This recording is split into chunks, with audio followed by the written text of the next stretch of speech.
Greetings, it's Max So Diddly here. Today I'm going to show you how to play, then stop, and then how to play audio using Python. So before we go into it, if you're in Visual Studio you can right click on your project, you can then go to Open Folder in File Explorer, this is your project folder, this is where I'm going to store my sound file, which in this tutorial is a WAV file. Winsound only works for WAV files on the Windows operating system. We've got Cynthia.wav, you can put this wherever you want, just make sure you get the file path correct, and finding your project folder may differ depending on what IDE you are using. But with that out of the way, what do we mean by play, then stop, then play audio? Well basically we're going to play a sound, then when we get the user input we're going to stop the sound, then when we get the user input again we're going to play the sound. Now this isn't exactly pausing. Pausing would imply when you resume the audio, you're resuming from the point where you paused. You can't do this in Winsound. But we can stop audio whenever we want and then play the audio whenever we want.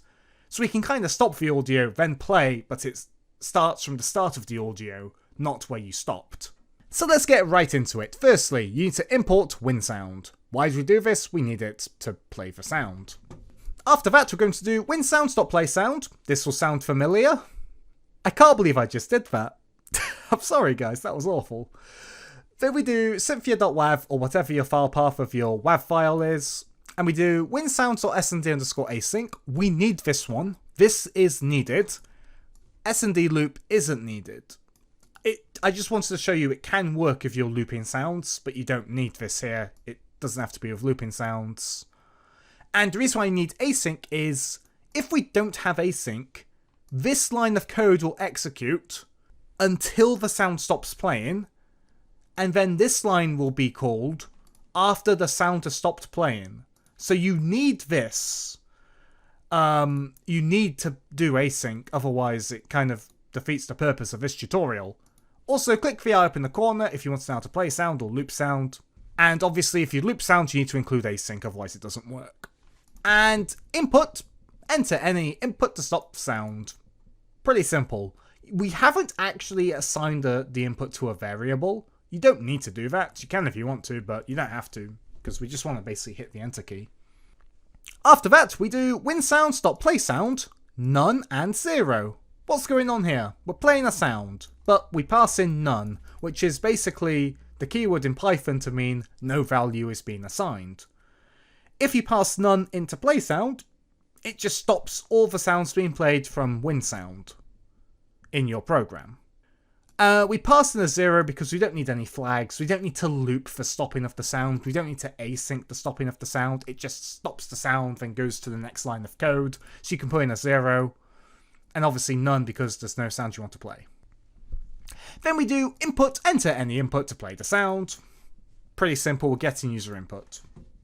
After that, we do winsound.playSound, Cynthia.wav, winsound.snd_async, winsound_snd_loop. We're literally just copy and pasting the code we did before. But for the input, we're going to put enter any input to exit, because we're going to close the program after we play the sound again. And that's it for this tutorial, so be sure to save your work and hit play. As you can see, or hear I should say, the audio is playing. It's getting intense. We're about to go to the climax of the song. But instead we go back to the start. So if demonstrated that we can loop, let's hit enter. Oh no! Where did Cynthia go? Maybe the coast is clear. Oh no, she came back! We're gonna get destroyed by her Garchomp. But yeah, it works. And that's how you can play sound, then stop sound, then play sound. So thanks for being a great audience. Be sure to leave a like and a comment if you enjoyed, and subscribe for more Python tutorials. Thanks for being a great audience. I'll see you next time.